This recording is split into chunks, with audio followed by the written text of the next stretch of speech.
तो 4 साल से लगातार थार 5 डोर की टेस्टिंग और स्पाई शॉट्स देख कर तो हम लोग थक ही चुके थे, लेकिन अब फाइनली जीप रैंगलर की जुड़वा बहन महिंद्रा थार रॉक्स मतलब की थार 5 डोर 15 अगस्त 2024 को लॉन्च होने वाली है। ये तो लेटेस्ट न्यूज है। और आज से ठीक 4 साल पहले महिंद्रा थार 3 डोर भी 15 अगस्त 2020 को ही लॉन्च हुई थी, जहां इसके 2 लाख से भी ज्यादा यूनिट्स इंडिया में बिक चुकी है। और अब देखना ये है कि क्या थार 5 डोर का भी भोकाल इतना ही तगड़ा होने वाला है कि नहीं, क्योंकि इस बार महिंद्रा ने थार रॉक्स के अंदर स्कॉर्पियो एन से भी ज्यादा फीचर्स दिए हैं, जहां अब आपको थार के अंदर एक्सट्रीम ऑफरोडिंग कैपेबिलिटीज के साथ अच्छा वाला कंफर्ट और भर भर के फीचर्स भी मिलने वाले हैं। मतलब कि थार के भोकाल को अब आपका परिवार भी करेगा स्वीकार। बाकी मेरी इस शायरी के लिए एक लाइक तो बनता है। तो बिना समय गवाए थार पर चर्चा शुरू करते हैं, जहां आज हम लोग मोटा मोटा इसके looks, features, comfort, engine specifications, pricing और इसके थोड़े नेगेटिव्स भी देखने वाले हैं। तो सबसे पहले शुरू करते हैं इसके लुक से, जहां फ्रंट से ये गाड़ी ऑलमोस्ट पुरानी वाली थार से सिमिलर है, लेकिन इसका जो हेडलाइट और इसका ग्रिल है वो चेंज हो चुका है। और सबसे मजे की बात ये है कि इसके हेडलाइट्स के अंदर आपको प्रोजेक्टर और डीआरएल्स दोनों मिलने वाले हैं। मतलब कि अब करोल बाग जाकर इसके हेडलाइट्स चेंज करवाने की कोई जरूरत नहीं है। बाकी इसके ग्रिल में थोड़ा माइन्यूट चेंजेस है और इसके बम्पर में आपको वही फॉग लैंप्स मिलने वाले हैं। बाकी साइड एंगल की बात करूं तो इसे देखकर मुझे ये समझ में नहीं आ रहा है इसे मैं क्या बोलूं। मैं कुछ बोल ही नहीं सकता। जहां इसका फ्रंट साइड तो पुरानी वाली थार 3 डोर से पूरा मैच खाता है, लेकिन इसका जो रियर साइड है वो थोड़ा सा मुझे अजीब लगा, क्योंकि मैं सोच के बैठा था कि जीप रैंगलर वाला थोड़ा इसमें लुक्स आएगा। और इसका जो रूफ है वो भी थोड़ा उठा हुआ लग रहा है, जहाँ ये थोड़ा बुलेरो वाला वाइब दे रहा है। बाकी ये थोड़ा अगर फ्लैट रहता और जीप रैंगलर वाला लुक आ जाता, मतलब कि रेक्टेंगुलर ग्लास पैनल,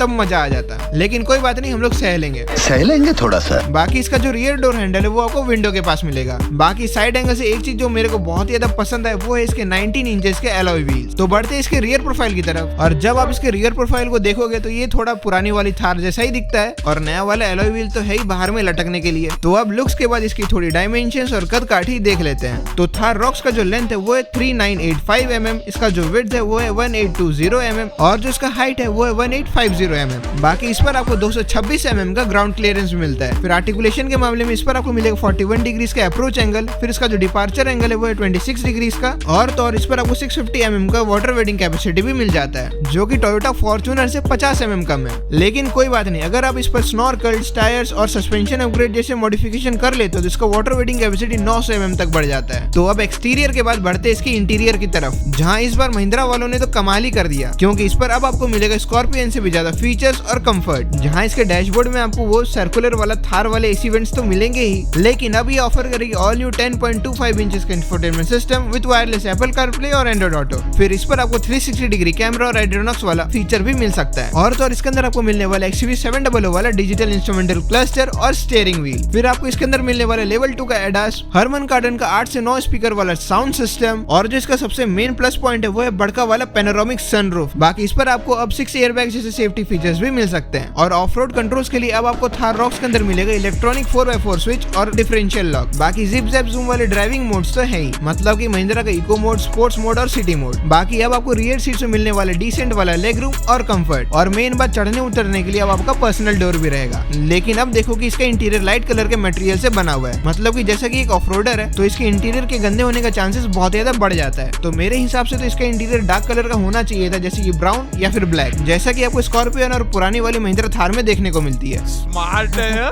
बाकी अब बात कर लेते हैं इसके इंजन स्पेसिफिकेशंस के बारे में, जहां थार रॉक्स पर आपको 2 इंजन ऑप्शन मिलते हैं, एक पेट्रोल और एक डीजल। एक है 2.2 लीटर का एमहॉक डीजल इंजन, जिसके भी 2 वेरिएंट्स हैं, एक इसके बेस मॉडल के लिए और एक इसके टॉप मॉडल के लिए। जहां इसका बेस मॉडल वाला इंजन 150 हॉर्स पावर और 350 Nm का टॉर्क प्रोड्यूस करती है, और वहीं पर इसका diesel top model 172 horse power और 370 Nm का टॉर्क प्रोड्यूस करती है। और सेम चीज हमें इसके 2 litre M Stallion petrol engine में भी देखने को मिलता है, जिसके भी 2 वेरिएंट्स हैं, एक है 160 हॉर्स पावर और 330 Nm के टॉर्क वाला, जो कि पेट्रोल के बेस मॉडल पर आपको मिलता है। वहीं इसका petrol top model 175 horse power और 380 Nm का टॉर्क प्रोड्यूस करती है। बाकी बात करें इसकी प्राइसिंग की तो इसका एक्सपेक्टेड एक्स-शोरूम प्राइस 16 लाख से शुरू होकर 25 लाख के आसपास जा सकती है। सो ओवरऑल मेरे को तो थार रॉक्स इस बजट के अंदर बहुत ज्यादा वैल्यू फॉर मनी लगा, क्योंकि इस बजट के अंदर एक proper off road luxury SUV मिलना बहुत ज्यादा मुश्किल है। चलती फिरती कोकेन है, कोकेन। तो आज के वीडियो के लिए बस इतना ही था। बाकी आप लोग बताओ कि आपको थार रॉक्स कैसी लगी। दिल गार्डन गार्डन हो रहा है, बहुत मजा आ रहा है यहाँ पे।